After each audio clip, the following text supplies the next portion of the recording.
Salut les amis, bonjour. J'envoie les salutations à tous ceux-là qui vont regarder cette vidéo. Et je vous remercie infiniment pour tout ce que vous faites pour moi. Merci du plus profond de mon âme. Merci beaucoup.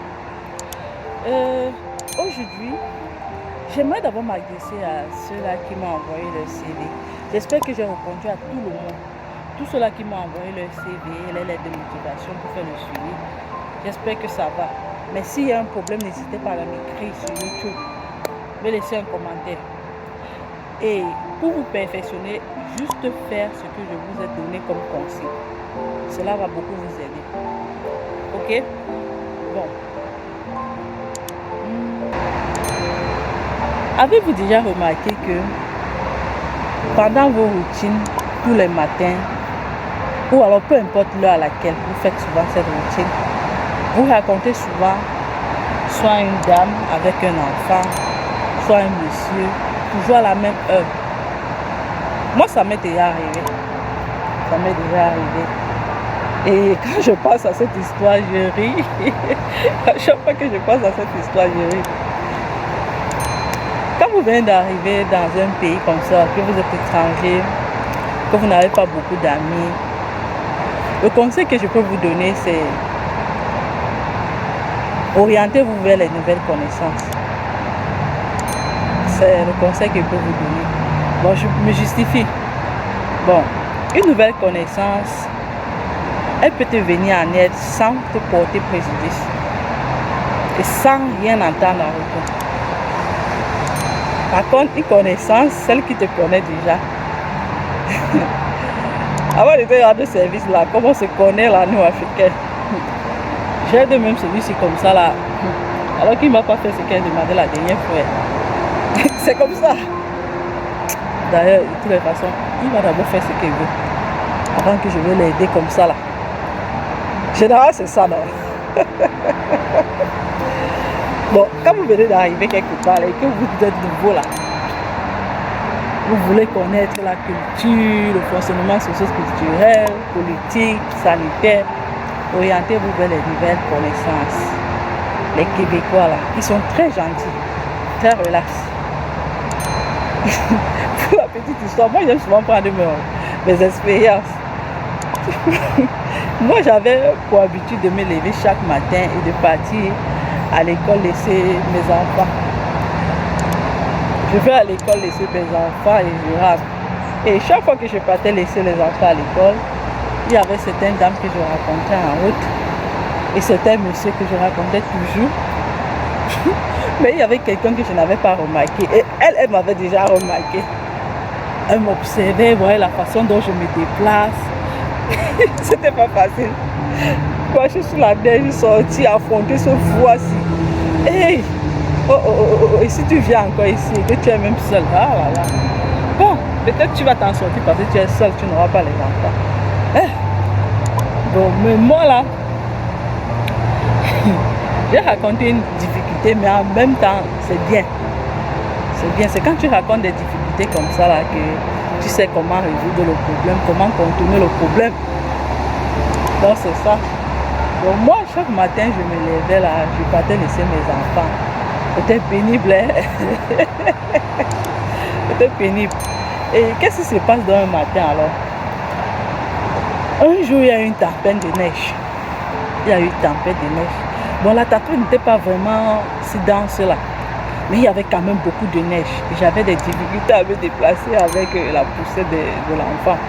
Je pousse. Tout le temps qu'il y avait cette tombée de neige là, c'était compliqué pour moi. Je poussais. Mais il y avait quelqu'un, quelque part là, qui m'observait chaque matin. Donc de lundi à vendredi, elle m'observe. Regarde. Si bien qu'un jour, le jour où il a eu trop de tombées là, de neige, j'ai poussé, je suis resté comme ça. Je regarde mon enfant. J'ai réfléchi. Est-ce que ce n'est pas mieux d'attacher l'enfant au lieu de marcher comme on fait au pays là? Après, c'est moi dit que non, quand même. Quand tu viens d'un pays où tu ne connais pas, épouse leur culture. Arrête cette mentalité de l'Afrique que tu vas attacher l'enfant au dos. Ah, j'ai quand même pris mon courage, j'ai continué à pousser. Je vois une dame là-bas, bien habillée, belle, jeune fille, une québécoise. Je vais taire le nom. Et je la remercie vraiment de tout cœur pour ce qu'elle a fait pour moi. C'est là où j'ai compris et j'ai vu la générosité des Québécois. Les Québécois sont très généreux. Ils sont très hospitalistes. C'est le conseil que je peux vous donner, vous, nouveaux Africains, quand vous venez d'arriver ici. Orientez-vous vers des nouvelles connaissances. C'est-à-dire les Québécois. Ils sont très gentils, très généreux, très accueillants. Si vous avez un problème, demandez seulement de l'aide. Ils vont vous aider. C'est comme ça, mais ne demandez pas de l'argent. Ne vous faites pas passer pour un mendiant. Non. Vous avez besoin d'aide. Quand on parle d'aide ici, tu peux te trouver dans une situation avec l'enfant comme moi. Je suis peut-être dans une situation dans le métro. Je veux monter l'escalier. Il n'y a pas d'ascenseur pour monter au prochain niveau. Tu demandes de l'aide, on va t'aider. C'est comme ça que j'appelle. Voilà une aide. Là, c'est bien. Ok. Donc, c'est ça. Donc, ce jour-là, donc, j'avance avec la poussette. Je pousse. Tellement j'avais à pousser, même. J'étais même fatiguée. Je suis restée debout comme ça. Je regarde la distance. Je regarde la poussette. Je regarde l'enfant. Et un peu plus loin, là, 10 mètres, je vois quelqu'un qui est là devant. Une jeune femme, bien habillée, avec une jolie veste, là. Bottillon. Elle est là devant. Elle m'observe. Elle me voit. Bon, j'ai compris qu'elle m'attendait. Après, elle m'a fait un geste par la main, là. Elle m'a salué à distance.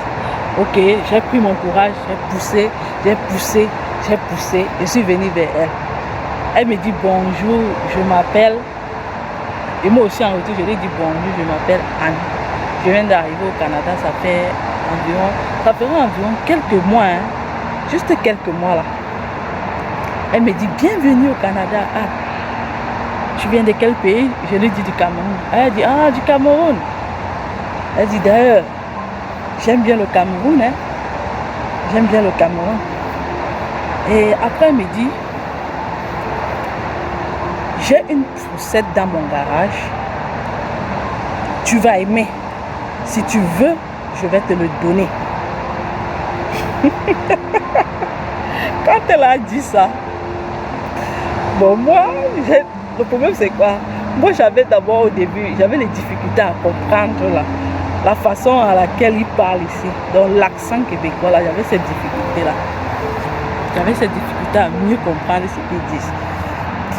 Bon, donc quand elle m'a dit ça, elle reprend encore. Est-ce que je peux avoir ton numéro de téléphone? Là, comme ça, je vais venir te donner ça. Je lui donne mon numéro de téléphone. Vous comprenez? Je lui donne mon numéro de téléphone. Elle me dit que est-ce que je peux avoir ton adresse? Je lui donne mon adresse. Bon, j'étais pas loin. Elle dit que ah, pour moi quoi, je donne, non, je perds quoi. Elle va venir, elle va me donner ce qu'elle est en train de me dire là. Je vais cacher mon adresse. Pourquoi? Je lui ai donné mon numéro de téléphone. Je lui ai donné mon adresse. Elle me dit que je vois que tu as les difficultés pour te déplacer. Je t'ai remarqué là et j'ai constaté que ton enfant est dans la même école que mon enfant.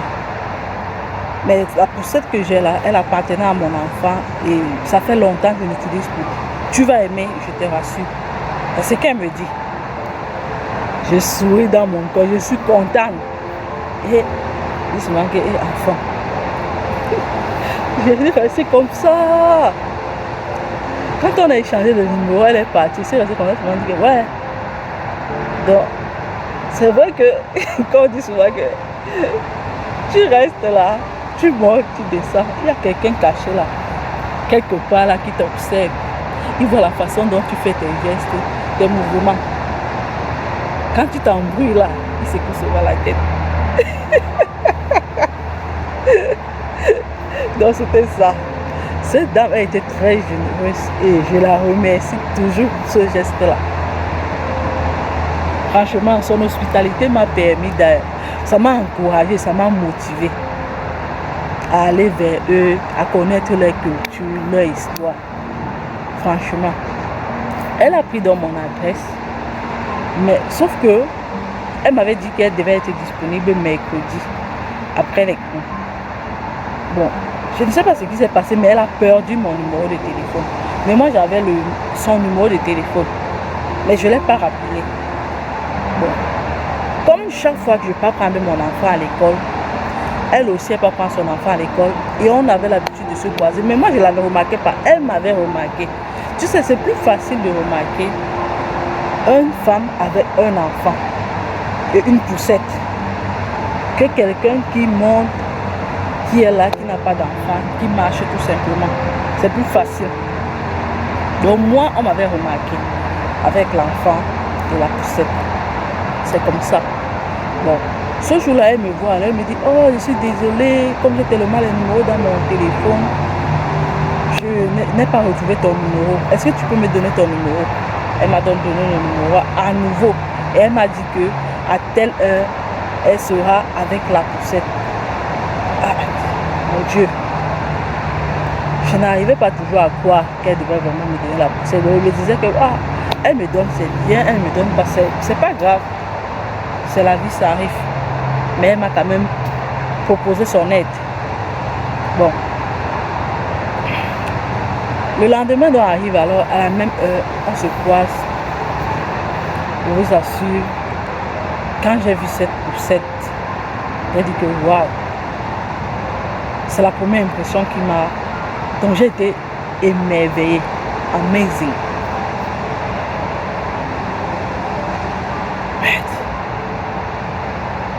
Elle m'a dit attends, je vais prendre mon enfant à l'école. J'ai pris son enfant, moi aussi j'ai pris mon enfant. Nous sommes dirigés vers sa voiture. Elle a ouvert la malle. Elle a sorti la poussette. Je vais vous montrer la poussette. Elle a sorti la poussette. Merde. J'ai essayé de voir le prix de cette poussette. Je ne vais pas vous dire le prix. Vous allez deviner et vous allez me donner le prix au niveau des commentaires. Laissez-moi le prix de cette poussette dans les commentaires. Je vais vous donner la marque. Elle dit que waouh, la femme, si le geste que tu as fait pour moi, vraiment, seul Dieu va te remercier pour ça. Moi, je te dis déjà merci, mais Dieu seul te récompensera pour ce que tu as fait pour moi et ma fille.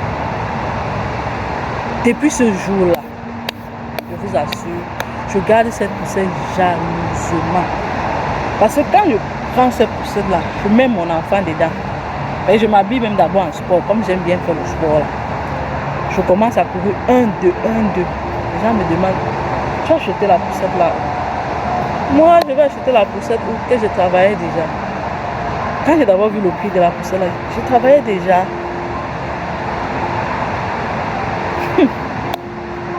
Ouais. Je vous assure. Donc, ce sont des personnes qui m'ont marqué ici, le plus. Le plus, ce sont des personnes qui m'ont marqué le plus dans mes moments les plus difficiles ici. Et j'aimerais partager ce point de vue avec vous là. Vous qui venez d'arriver ici. Donc, orientez-vous vers les nouvelles connaissances. Je ne vous demande pas de ne pas chercher les Africains, les nouveaux immigrants, non. Mais je vous demande de vous orienter, d'avoir beaucoup plus de penchant vers les Québécois. Ils sont très hospitalistes. Donc pour le reste, ce qui concerne le mariage, je ne peux pas donner mon point de vue.